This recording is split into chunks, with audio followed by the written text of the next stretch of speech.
Kami menuntut diakhirinya pajak yang mencekik ini. Pajak ini hanya menyengsarakan rakyat. Lawan ketidakadilan ini.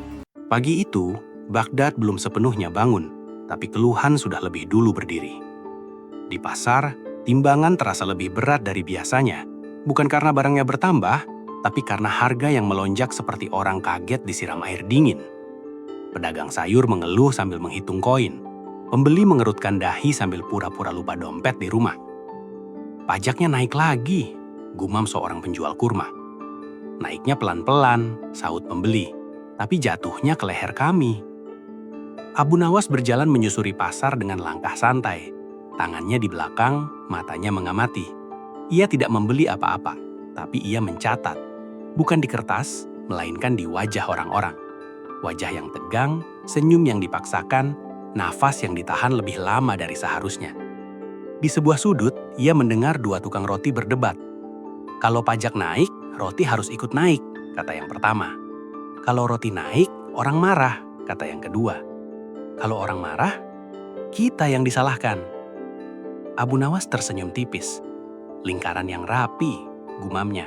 Semua muter, yang pusing tetap sama. Kabar itu cepat menyebar. Pajak dinaikkan untuk menutup kebutuhan negara. Kalimat itu terdengar gagah di pengumuman istana, tapi di telinga rakyat, kebutuhan negara terdengar seperti kebutuhan orang-orang yang tidak pernah ke pasar. Siang harinya Abu Nawas dipanggil ke rumah seorang sahabat lama, Hasan, pedagang kain yang dulu ceria, kini lebih sering menghela nafas. "Kau dengar?" tanya Hasan tanpa salam. Abu Nawas mengangguk. "Aku mendengar dari roti yang mengecil." Hasan tertawa pahit. "Kami ini mau bekerja atau mau membayar pajak? Rasanya dua-duanya tak muat di satu hari." Di ruangan itu berkumpul beberapa orang, pedagang kecil, tukang angkut, juru tulis yang gajinya pas-pasan. Mereka bicara pelan, tapi panas. Kalau kita diam, besok naik lagi. Kalau kita bicara, kita dibilang pembangkang. Semua mata beralih ke Abu Nawas. "Jangan lihat aku begitu, aku tidak punya jabatan. Suaraku juga sering disangka bercanda." "Justru itu," kata seorang tukang angkut. "Kalau kau yang bicara, mereka mendengar. Kalau kami yang bicara, kami disuruh diam." Abu Nawas menggaruk kepala. "Aku ini tukang bertanya, bukan tukang memimpin." "Kadang," sahut Hasan, "yang dibutuhkan bukan pemimpin, tapi dalang." Kata itu menggantung di udara. "Dalang?" Abu Nawas mengangkat alis. "Aku tak punya wayang." "Kami wayangnya," kata Hasan lirih. "Kau tinggal tarik benang." Abu Nawas tertawa kecil, lalu terdiam. Ia menatap lantai. Benang itu mudah putus, dan kalau putus, yang jatuh bukan dalang. Sore itu ia berjalan pulang melewati gang-gang sempit. Anak-anak bermain, ibu-ibu menjemur pakaian, suara panci beradu, hidup berjalan seperti biasa. Dan justru karena itulah kenaikan pajak terasa kejam. Ia menyelip di rutinitas, menggigit pelan tapi pasti. Di depan rumahnya seorang penjaga istana berdiri menunggu. "Abu Nawas," kata penjaga itu sopan. "Ada pertemuan kecil di balai kota. Kehadiranmu diharapkan." "Diharapkan?" Abu Nawas tersenyum. Biasanya kata itu berarti diminta supaya patuh. Balai kota ramai tapi rapi. Para pejabat duduk berderet. Wajah mereka serius tapi tidak lelah. Wajah orang yang mengatur bukan yang diatur.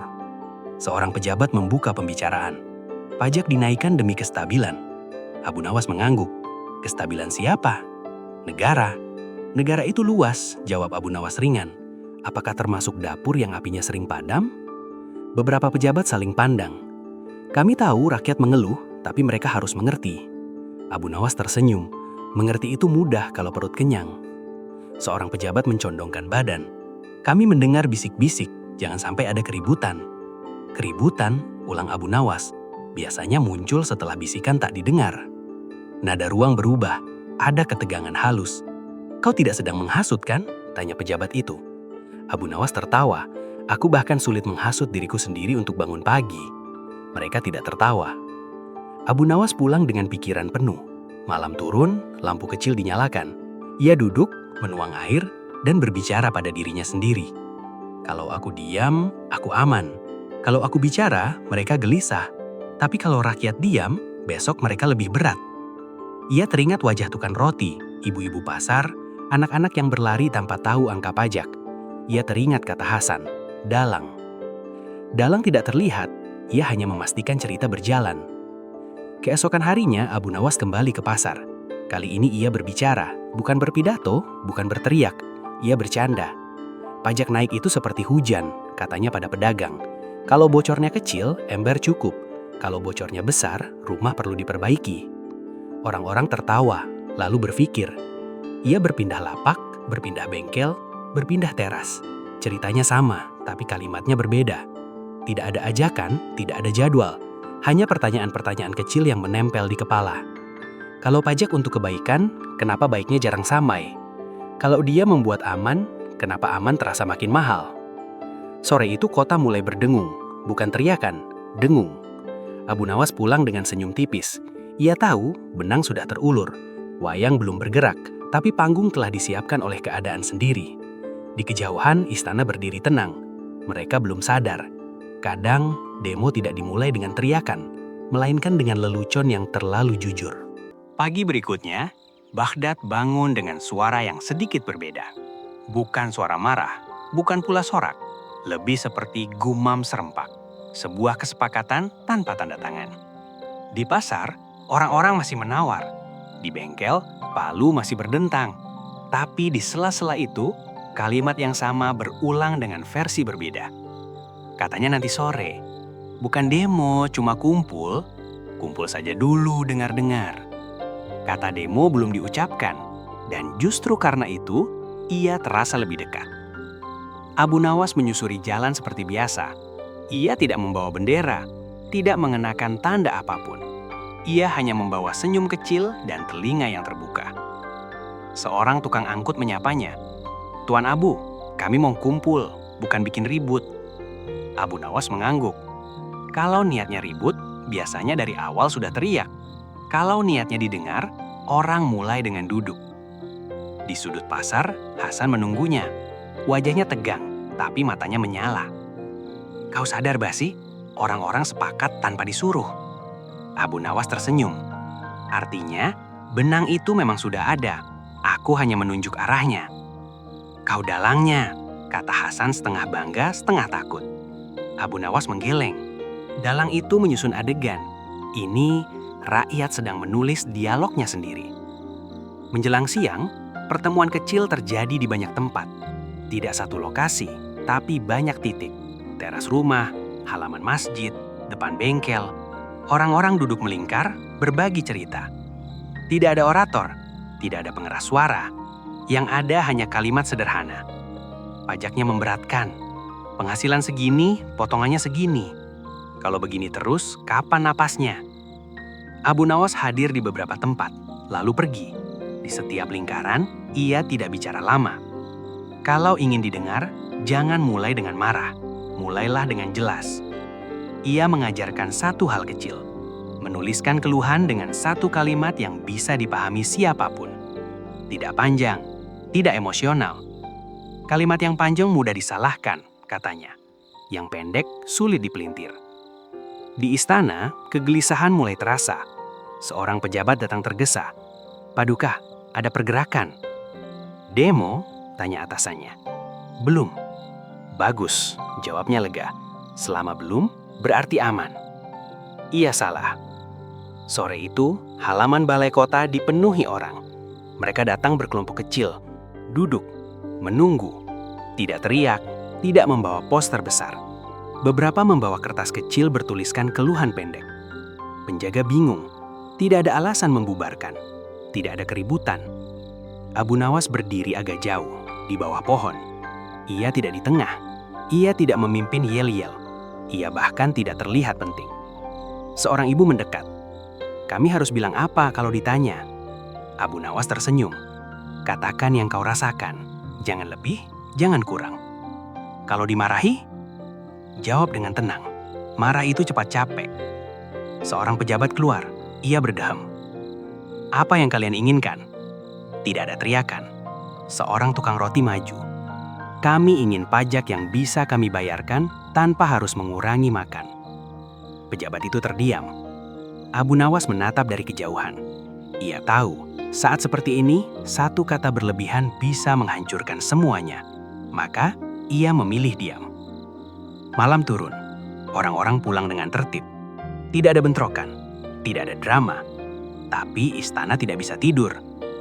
Ini berbahaya, kata seorang pejabat. Mereka terlalu tenang. Tenang itu bukan ancaman, sahut yang lain. Justru itu, tenang berarti mereka siap. Nama Abu Nawas mulai disebut. Pelan, lalu makin sering. Dia dalangnya, dia yang bikin semua ini rapi. Abu Nawas mendengar kabar itu dari Hasan. Kamu mulai dicari mereka, kata Hasan khawatir. Abu Nawas menghela napas. Begitulah, kalau cerita berjalan, dalang selalu dicari. Lalu, apa rencanamu? Abu Nawas tersenyum tipis. Belum apa-apa, cerita baru masuk bab 2. Malam itu, ia menulis beberapa kalimat pendek di kertas kecil. Bukan seruan, bukan jadwal, pertanyaan. Ia menyelipkannya di pasar, di bengkel, di teras. Untuk siapa pajak ini bekerja? Kalau rakyat diam, siapa yang berbicara? Apakah mendengar lebih mahal daripada membayar? Keesokan harinya, kertas-kertas itu dibaca, disimpan, dibicarakan. Dan istana mulai melakukan hal yang paling sering dilakukan kekuasaan saat tidak paham. Mencari kambing hitam. Nama Abu Nawas pun masuk daftar. Ia tahu resikonya, tapi ia juga tahu satu hal. Ketika banyak orang sudah sepakat tanpa teriak, menangkap satu orang tidak akan membungkam sebuah kesadaran. Pagi itu, Abu Nawas terbangun lebih cepat dari biasanya. Bukan karena mimpi buruk, tapi karena sunyi yang terlalu rapi. Biasanya, sejak subuh, gang di depan rumahnya sudah ramai. Suara orang menyapu, batu kecil penjaga malam, langkah tergesa orang berangkat kerja. Tapi hari itu, hening. Seolah kota menahan napas. Ia membuka pintu perlahan. 2 penjaga berdiri di ujung gang. Tidak mendekat, tidak menatap tajam, hanya berdiri, seolah bagian dari dekorasi. Ah, gumam Abu Nawas, aku sudah masuk bab ini rupanya. Ia kembali ke dalam, menyeduh air, duduk tenang. Ia tahu satu hal, ketika kekuasaan mulai mencari nama, berarti cerita sudah cukup jauh untuk dianggap berbahaya. Di pasar, situasinya juga berubah. Orang-orang tetap datang, tapi percakapan lebih singkat. Beberapa orang mengangguk ke arah Abu Nawas, lalu cepat-cepat memalingkan wajah. Bukan karena benci, tapi takut menyeretnya lebih jauh. Hasan datang dengan wajah cemas. Namamu disebut di balai kota, bisiknya. Bukan resmi, tapi cukup jelas. Abu Nawas mengangguk. Biasanya kalau belum resmi, justru lebih berbahaya. Mereka bilang kau dalang demo. Abu Nawas tersenyum kecil. Lucu ya, padahal aku tak pernah bilang, ayo. Justru itu, kata Hasan. Mereka takut pada yang tidak bisa mereka kutip. Siang hari, utusan istana datang. Bukan pasukan, hanya satu orang pejabat dengan senyum tipis dan kata-kata halus. Kami ingin berbincang, katanya, sebagai sesama warga yang peduli ketertiban. Abu Nawas mempersilahkan duduk. Banyak orang resah, dan kami mendengar namamu sering muncul. Namaku memang pendek, jawab Abu Nawas santai, mudah disebut. Pejabat itu tersenyum kaku. Kami ingin memastikan kau tidak mengarahkan. Mengarahkan kemana? Tanya Abu Nawas polos. Orang-orang pergi ke pasar karena lapar, itu bukan arahanku. Nada pejabat itu mengeras sedikit. Kau paham maksudku. Aku paham. Tapi pahammu dan pahamku sering beda isi. Pejabat itu berdiri. Sebaiknya kau istirahat dari keramaian, demi kebaikan bersama. Kalau aku diam, tanya Abu Nawas pelan, apakah pajak turun? Pejabat itu tidak menjawab, ia pergi. Sore itu pertemuan-pertemuan kecil tetap terjadi. Tidak lebih besar dari kemarin, tapi lebih mantap. Orang-orang mulai berbagi peran sendiri. Kau bawa air, kau catat keluhan, kau bicara kalau ditanya. Tidak ada Abu Nawas di tengah-tengahnya. Dan justru itu yang membuat istana semakin gelisah.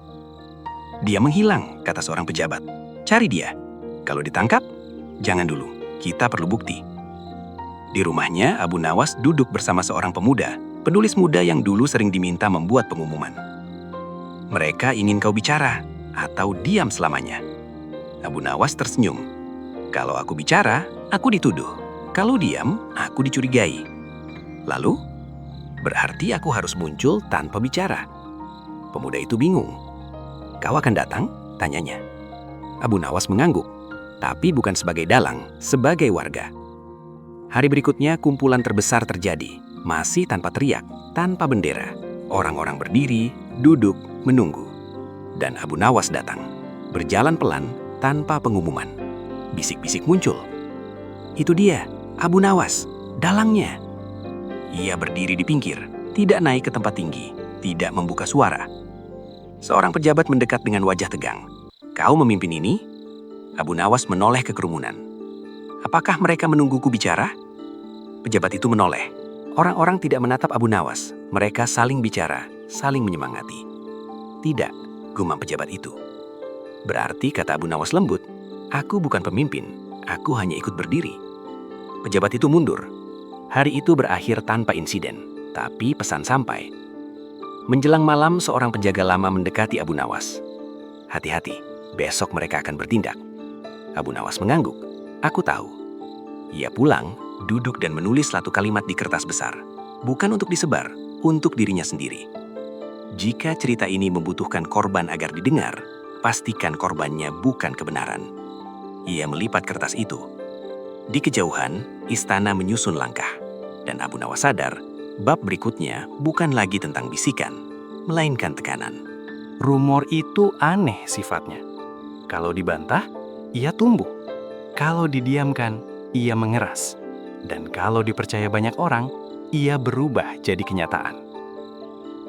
Abu Nawas baru benar-benar memahami itu pada pagi hari ketika namanya tidak lagi disebut dengan nada bertanya, melainkan dengan nada memastikan. Dalangnya Abu Nawas.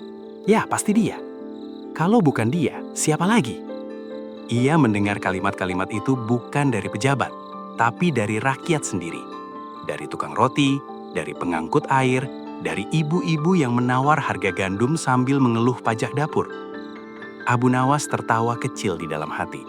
Beginilah nasib orang yang terlalu sering berdiri di tempat yang terlihat. Hasan datang tergopoh-gopoh. Sekarang semua orang yakin kau dalangnya, katanya. Bukan istana saja, rakyat juga. Yakin karena apa? Tanya Abu Nawas. Karena kau selalu ada. Abu Nawas mengangguk pelan. Kesalahan klasik.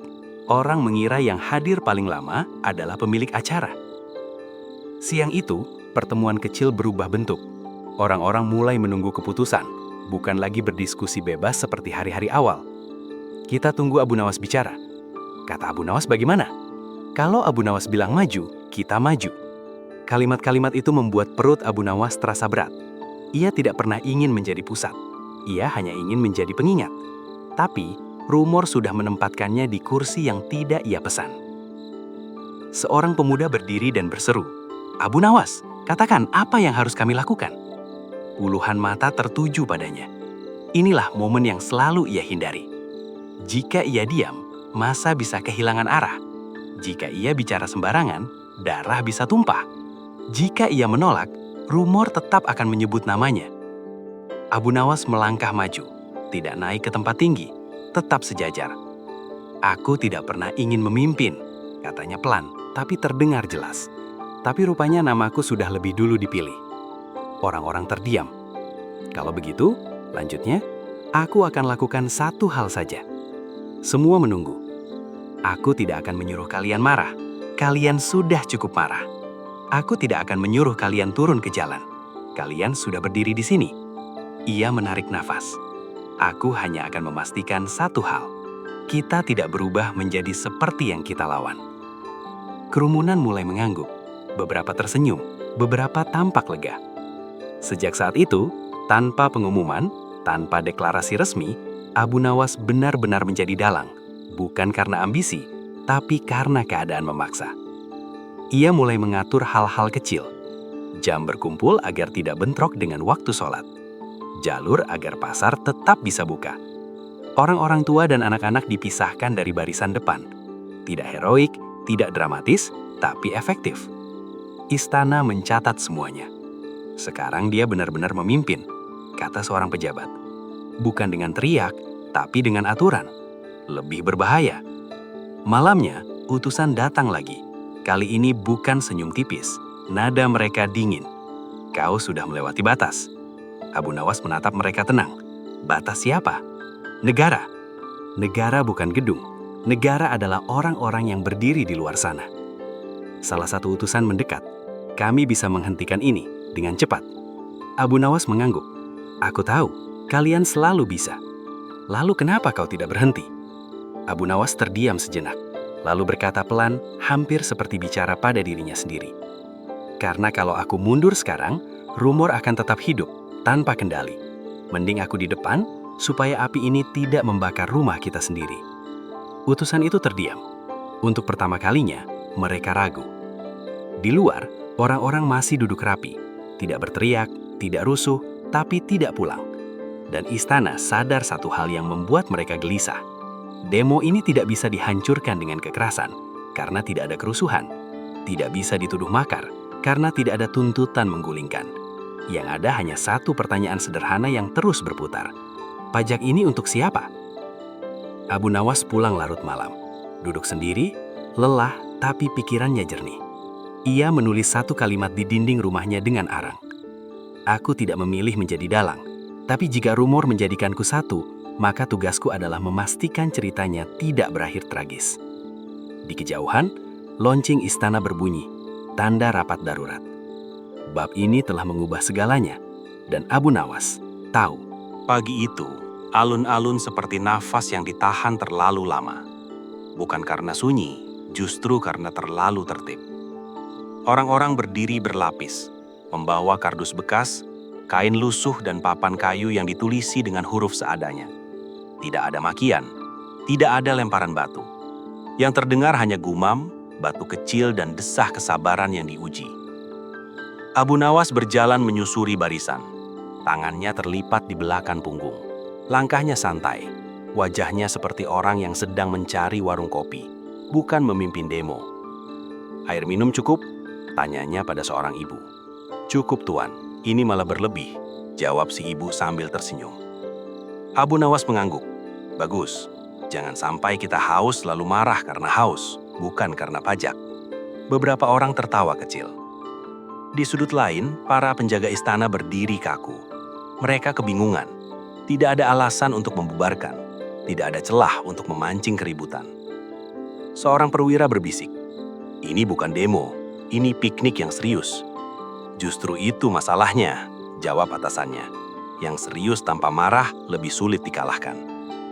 Tiba-tiba dari tengah barisan, seorang pemuda berdiri di atas peti kayu.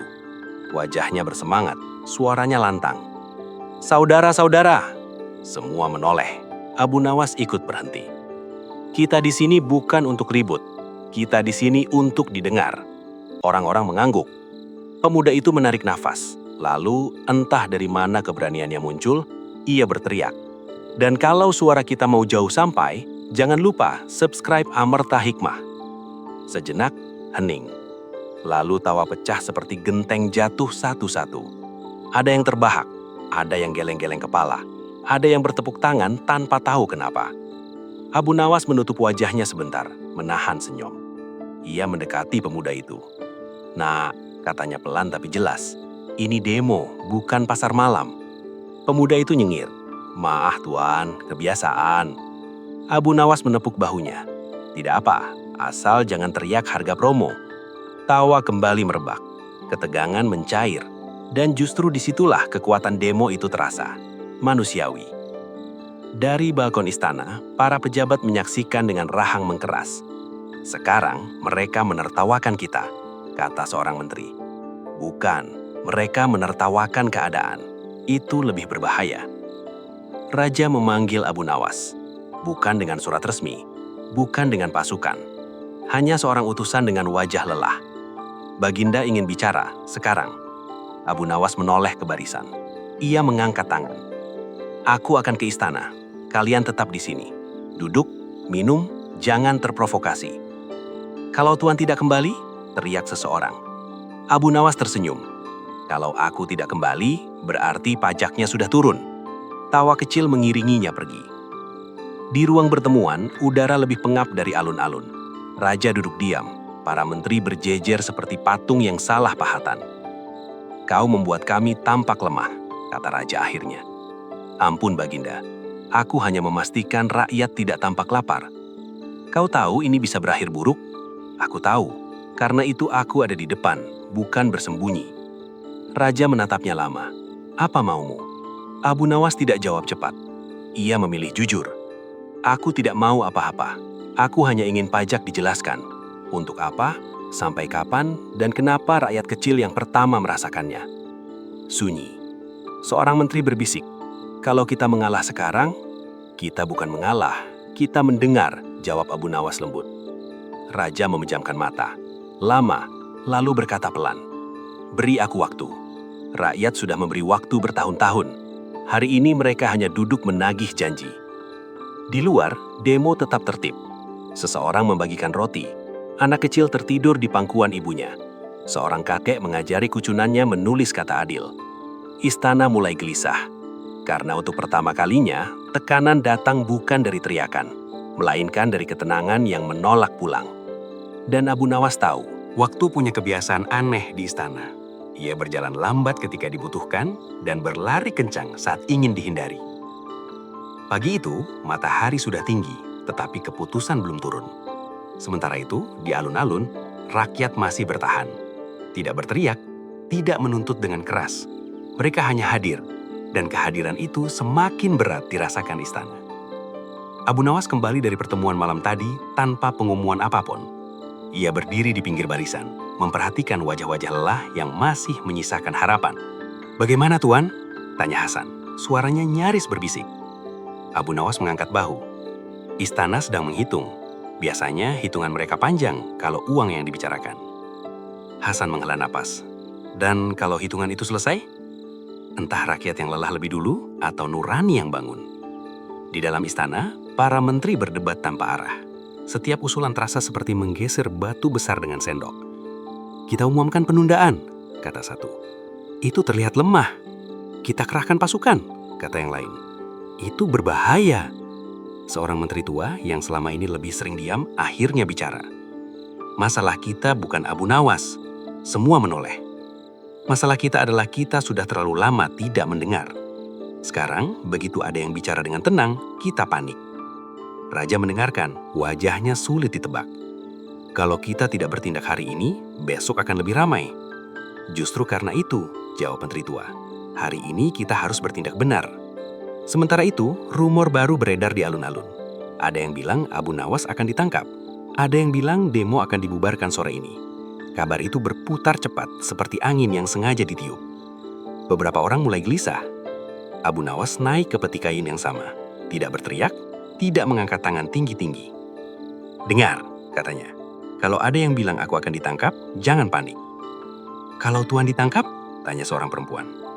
"Berarti aku masuk sejarah, dan sejarah biasanya lebih murah pajaknya." Tawa kecil terdengar, ketegangan turun lagi. "Tapi dengarkan ini, kalau hari ini tidak ada keputusan, kita pulang dengan tertib. Kita kembali besok, dan besok kita tetap sopan." Beberapa orang terkejut. "Kenapa tidak bertahan?" Abu Nawas menyeli tenyum. "Karena marah yang dipelihara tanpa istirahat akan berubah jadi benci, dan benci tidak pernah cerdas." Di istana, utusan berlari tergesa-gesa. Keputusan akhirnya diambil, setengah hati. Raja memanggil Abu Nawas sekali lagi. "Kami akan menurunkan pajak kecil," kata Raja. "Sementara." Abu Nawas menatapnya. "Sementara itu biasanya berarti selamanya." Raja menghela napas. "Kami juga akan membentuk tim kajian." Abu Nawas tersenyum tipis. "Tim kajian sering mati muda, Baginda." Keheningan panjang. Lalu Raja berkata pelan, hampir seperti mengaku. "Apa yang kau inginkan sebenarnya?" Abu Nawas menjawab tanpa ragu. "Transparansi. Jelaskan ke rakyat. Kalau pajak memang perlu, katakan kenapa. Kalau ada kebocoran, akui. Jangan jadikan rakyat musuh hanya karena mereka bertanya." Raja menatap jendela ke arah alun-alun yang terlihat dari kejauhan. Barisan itu masih ada, tenang, menunggu. "Kau tahu," katanya akhirnya, "kau membuatku merasa telanjang." Abu Nawas membungkuk. Kejujuran memang tidak menyediakan pakaian. Sore hari, pengumuman resmi akhirnya dibacakan di alun-alun. Tidak bombastis, tidak penuh janji. Pajak ditunda, evaluasi dibuka, dan yang paling mengejutkan, akan ada forum rakyat. Sorak tidak pecah, yang terdengar hanya desah lega. Tepuk tangan pelan, beberapa orang menangis diam-diam. Abu Nawas turun dari peti kayu. Ia tidak dielulukan. Ia justru menyingkir ke pinggir, membiarkan rakyat saling berpelukan. Hasan mendekat. "Kau menang." Abu Nawas menggeleng. "Belum. Kita hanya mengulur waktu agar akal sehat sempat duduk." Di kejauhan, seorang pejabat berbisik, "Ini belum selesai." Abu Nawas mendengarnya. Ia tersenyum tipis. Ia tahu benar. Keputusan sudah diumumkan. Pajak ditunda. Forum rakyat dijanjikan. Di atas kertas, semua terlihat rapi. Terlalu rapi malah. Abu Nawas tahu satu hal.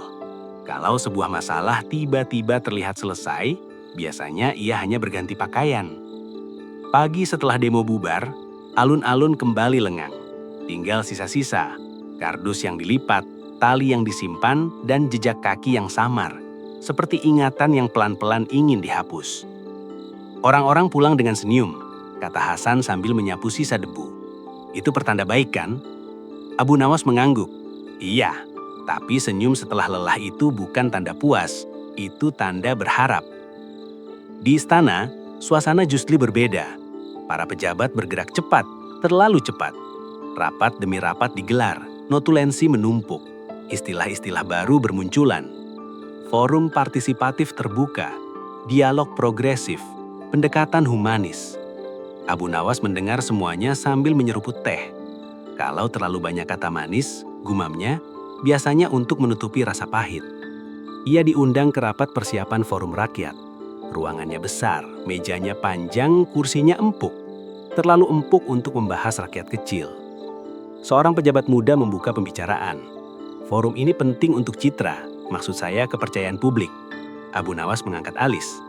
"Terima kasih atas kejujuran yang hampir tidak sengaja."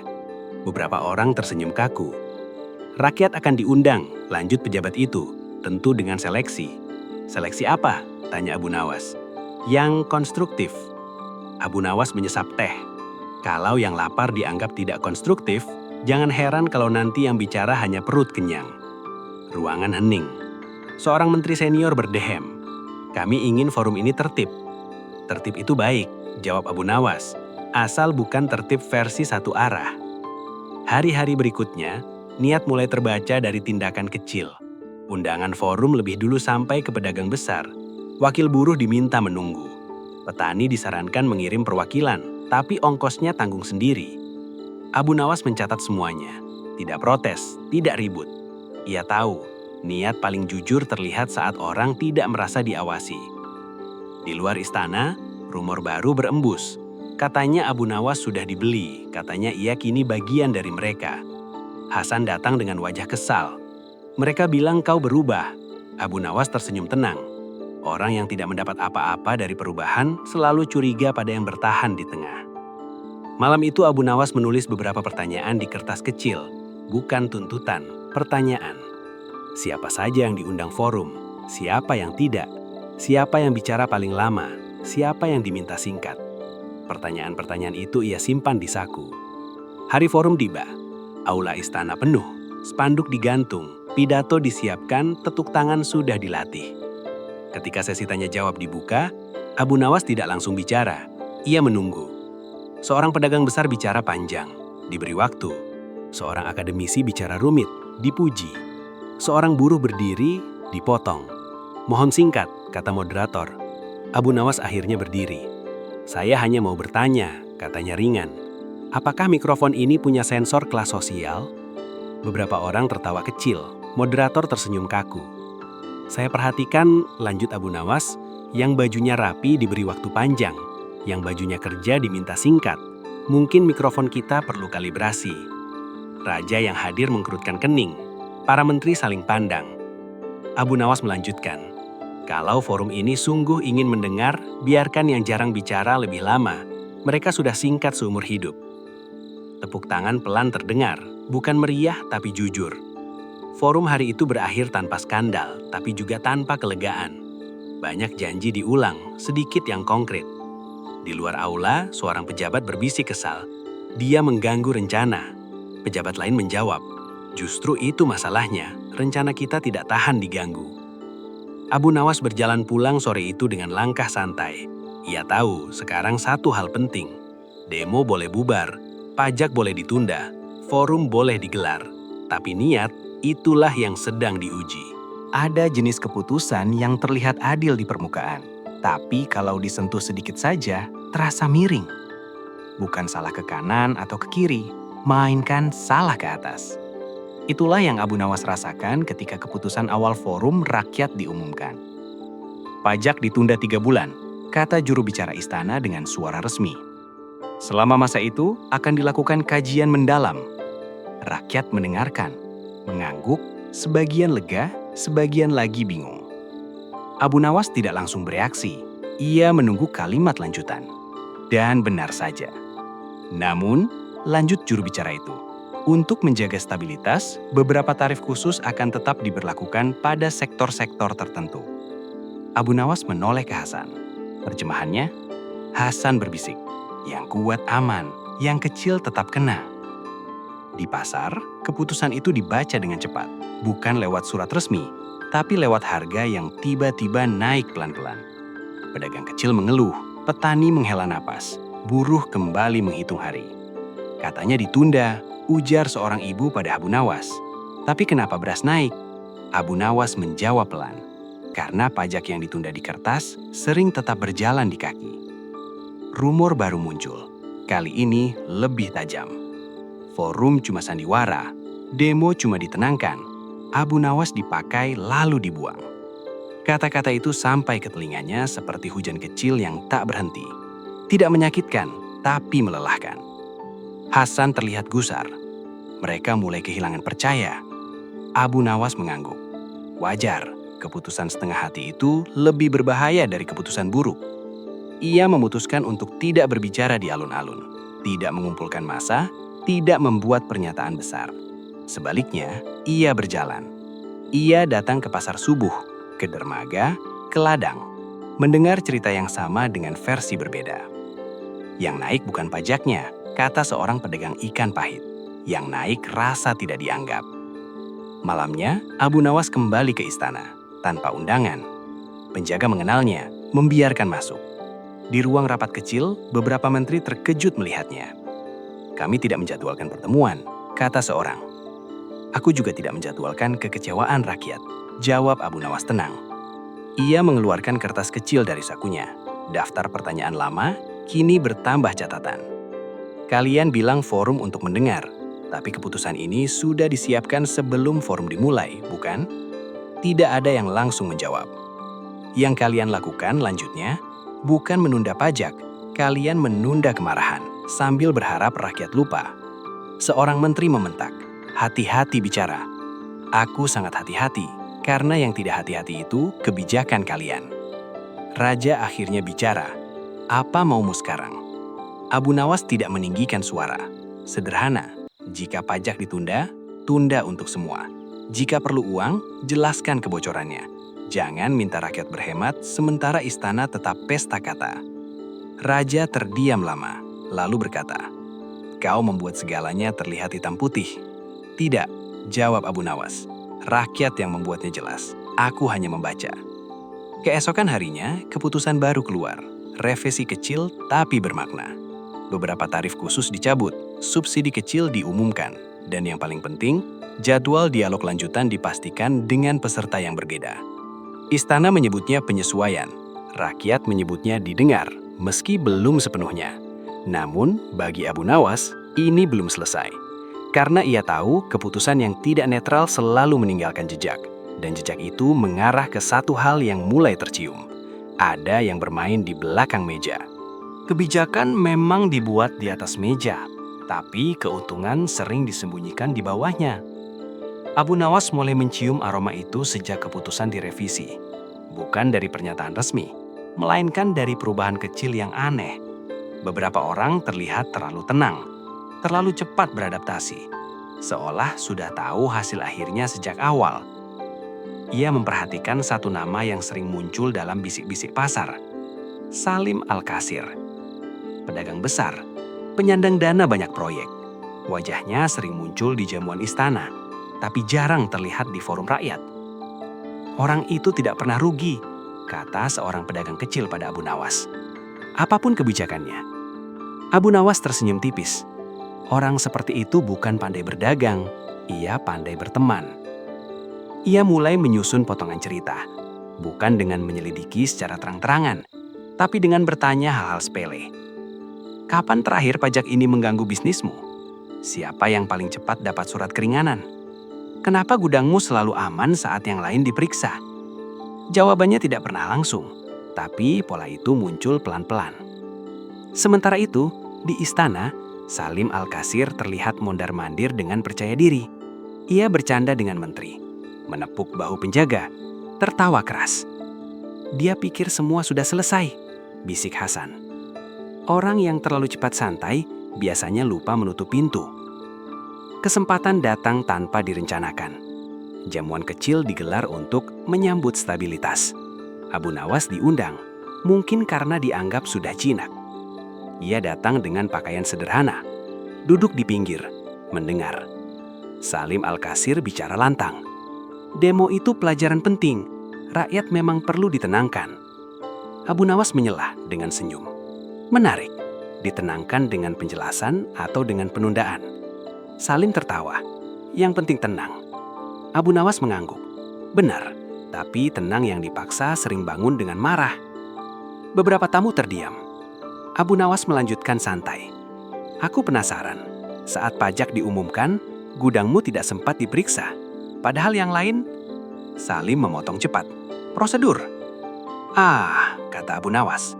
Kata favorit orang yang tak mau menjelaskan. Tawa kecil terdengar, tapi tegang. Keesokan harinya, Abu Nawas tidak menyerang. Ia justru melakukan hal yang paling tidak disukai para pemain belakang meja. Membuat semuanya terang. Ia mengusulkan pada raja satu hal sederhana. Laporan terbuka tentang siapa saja yang mendapat keringanan pajak selama setahun terakhir. Untuk transparansi, katanya polos. Beberapa menteri gelisah. Salim tersenyum tipis, tapi senyumnya retak. Itu bisa mengganggu iklim usaha, katanya. Abu Nawas menoleh. Iklim usaha terganggu oleh ketidakadilan, bukan oleh cahaya. Laporan itu akhirnya dibuka, setengah hati. Tapi setengah cahaya pun cukup untuk memperlihatkan bayangan. Nama-nama muncul, pola terlihat. Rakyat mulai menghubungkan titik. Di pasar, orang-orang tidak lagi berteriak. Mereka menghitung. Oh, pantesan. Jadi kesini alirannya. Bukan pajaknya yang berat, tapi jalannya bocor. Salim Al-Qasir mulai jarang terlihat. Pintu-pintu yang dulu terbuka, kini setengah tertutup. Hasan bertanya pelan. Apakah ini akan berujung penangkapan? Abu Nawas menggeleng. Belum. Orang seperti itu jarang jatuh karena hukum. Mereka jatuh karena kehilangan pelindung. Dan pelindung terbesar Salim mulai goyah. Narasi. Ia tak lagi dianggap dermawan, tapi oportunis. Bukan penolong stabilitas, tapi penikmatnya. Raja memanggil Abu Nawas dengan wajah letih. Kau mengguncang terlalu banyak hal. Abu Nawas membungkuk ringan. Aku hanya membuka jendela, Baginda. Kalau rumah terasa dingin, mungkin karena selama ini terlalu pengap. Raja terdiam, lalu berkata pelan. Ada hakim yang terlibat. Itulah kalimat yang ditunggu Abu Nawas. Kalau pedagang bermain di belakang meja, hakim biasanya bermain di atas meja, tempat semua orang mengira kebenaran diletakkan. Kalimat raja itu menggantung lama di kepala Abu Nawas. Ada hakim yang terlibat. Bukan satu, bukan dua, tapi cukup satu saja untuk membuat seluruh bangunan keadilan terasa rapuh. Siapa? Tanya Abu Nawas pelan. Raja tidak langsung menjawab. Ia berdiri, berjalan ke jendela, menatap halaman istana yang kini lebih sering sunyi. Yang memutuskan cepat, katanya akhirnya. Yang selalu punya alasan hukum untuk kebijakan yang sulit dipertanyakan. Abu Nawas mengangguk. Ia sudah menduga. Hakim Qasim. Nama itu terkenal bukan karena keadilannya, tapi karena kefasihannya. Putusannya panjang, bahasanya tinggi, dan selalu tampak sah. Terlalu sah sampai orang kecil tidak pernah berani bertanya. Itu jenis suap paling mahal, Abu Nawas mensoal. Hari berikutnya Abu Nawas menghadiri sidang terbuka. Bukan sebagai terdakwa, bukan sebagai penuntut, hanya sebagai pendengar. Hakim Qasim duduk tegak, jubahnya rapi, suaranya berwibawa. Dengan mempertimbangkan stabilitas negara, Keberatan rakyat dinilai tidak cukup kuat untuk membatalkan kebijakan sepenuhnya. Abu Nawas mengangkat tangan. Ruangan hening. Hakim Qasim menatapnya. Apakah Anda memiliki kedudukan hukum? Abu Nawas berdiri. Tidak, tapi aku punya kedudukan perut, dan perut rakyat juga. Beberapa orang menahan bawah. Hakim mengernyit. Silahkan singkat, katanya dingin. Abu Nawas mengangguk. Aku hanya ingin bertanya, jika stabilitas selalu mengalahkan keadilan, kapan keadilan diberi kesempatan bicara? Hakim Qasim menjawab cepat. Keadilan tanpa stabilitas adalah kekacauan. Abu Nawas tersenyum. Dan stabilitas tanpa keadilan adalah ketenangan kuburan. Ruangan berdesir. Hakim memukul meja. Pertanyaan selesai. Tapi sesuatu sudah terjadi. Kata-kata itu menyebar lebih cepat dari putusan resmi. Di luar, orang-orang mulai membicarakan bukan pajak, tapi hakim. Kenapa selalu kalah? Kenapa yang kecil tak pernah menang? Apakah hukum memang berat ke bawah? Abu Nawas tidak menggerakkan massa. Ia hanya mengajukan satu usulan ke raja. Sidang dengar pendapat publik terhadap putusan-putusan besar. Hakim Qasim menentang keras. Itu melemahkan wibawa hukum. Abu Nawas menjawab tenang. Wibawa tidak melemah karena pertanyaan. Ia melemah karena rahasia. Sidang publik digelar. Untuk pertama kalinya, rakyat boleh bertanya, bukan berteriak. Seorang petani berdiri.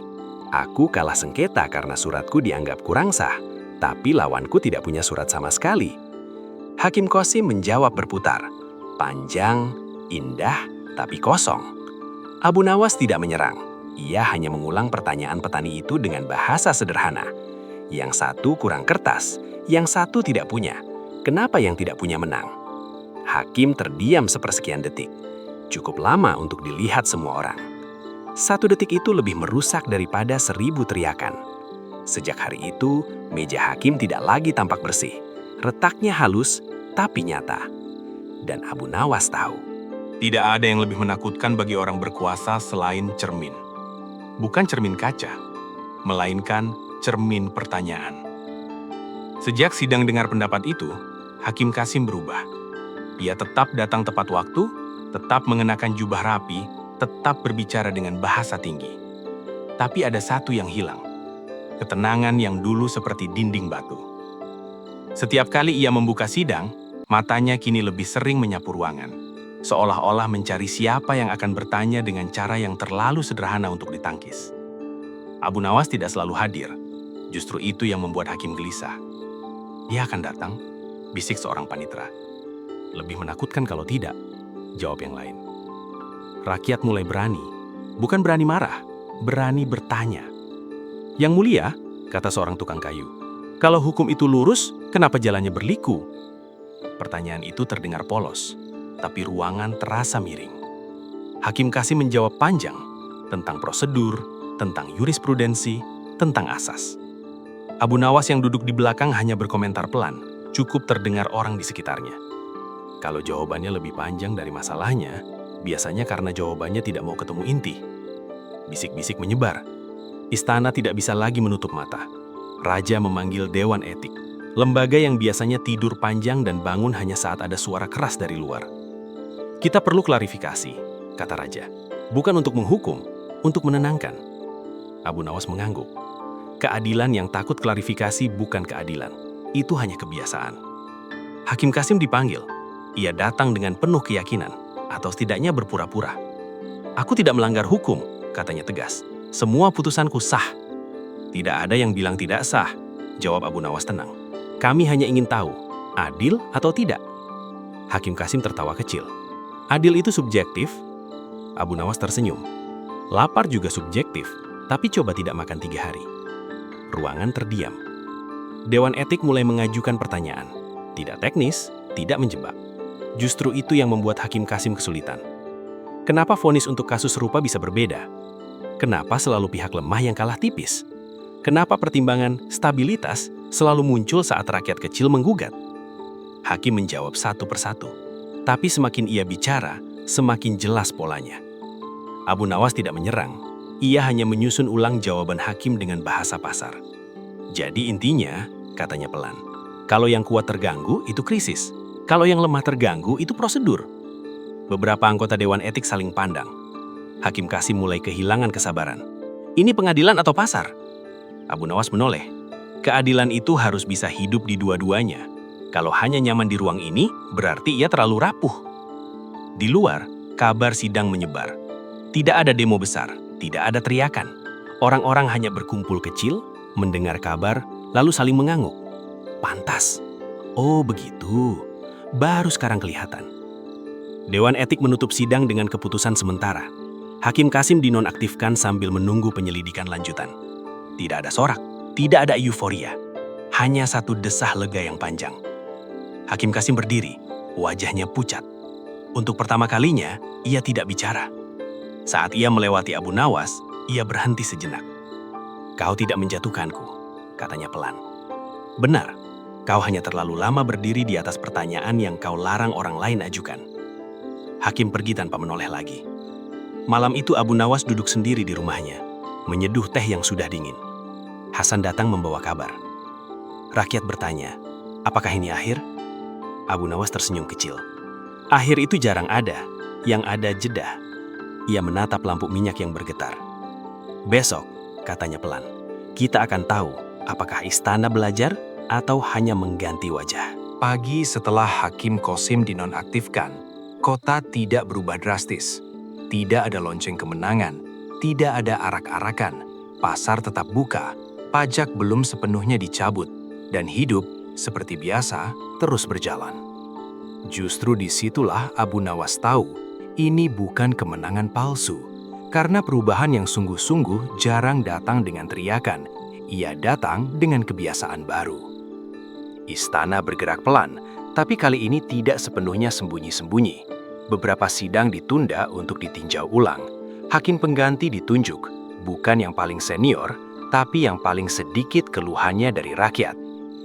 Raja memanggil Abu Nawas sekali lagi, tanpa upacara, tanpa saksi berlebih. "Apalagi yang kau inginkan?" tanya Raja. Suaranya lelah, tapi jujur. Abu Nawas berpikir sejenak, lalu menjawab, "Tidak banyak, hanya satu kebiasaan." Raja mengangkat alis. "Biasakan menjelaskan," lanjut Abu Nawas, "bukan hanya memutuskan. Rakyat tidak selalu setuju, tapi mereka lebih tenang jika diperlakukan sebagai orang dewasa." Raja mengangguk pelan. "Dan kau?" "Aku akan kembali ke tempatku, di antara rakyat yang cerewet dan pertanyaan yang tidak rapi." Raja tersenyum tipis. "Kau membuatku tidak nyaman." "Itu tugas orang yang peduli," jawab Abu Nawas ringan.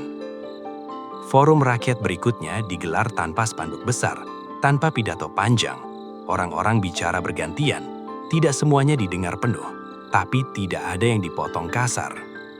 Abu Nawas duduk di belakang, tidak bicara banyak, hanya sesekali tersenyum ketika mendengar kalimat yang dulu tidak berani diucapkan.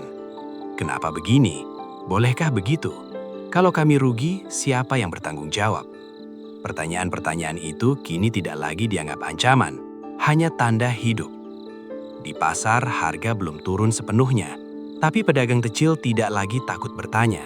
Petani berani mengajukan keberatan, buruh berani mencatat jam kerja. Tidak sempurna, tapi bergerak. Hasan menemui Abu Nawas sore itu. Orang-orang bilang kau pahlawan. Abu Nawas tertawa kecil. Pahlawan biasanya cepat dilupakan, lebih baik jadi pengingat. Pengingat apa? Bahwa kekuasaan itu bukan untuk dimenangkan, tapi untuk diuji setiap hari. Malam datang. Abu Nawas berjalan pulang melewati alun-alun yang dulu penuh, kini kosong, tapi tidak hampa. Ia berhenti sejenak menatap langit. Ia tahu suatu hari nanti pajak bisa naik lagi, hakim lain bisa tergoda, pejabat lain bisa lupa. Tapi ia juga tahu satu hal telah berubah. Rakyat kini tahu cara bertanya tanpa takut. Dan itu, bagi Abu Nawas, sudah cukup. Ia menuliskan satu kalimat di dinding rumahnya, bukan dengan arang tapi dengan kapur yang mudah dihapus. Keadilan tidak perlu berteriak agar tinggal, ia hanya perlu ruang untuk bernafas. Lampu dipadamkan, cerita selesai. Bukan karena masalah hilang, tapi karena kesadaran telah lahir. Tamat.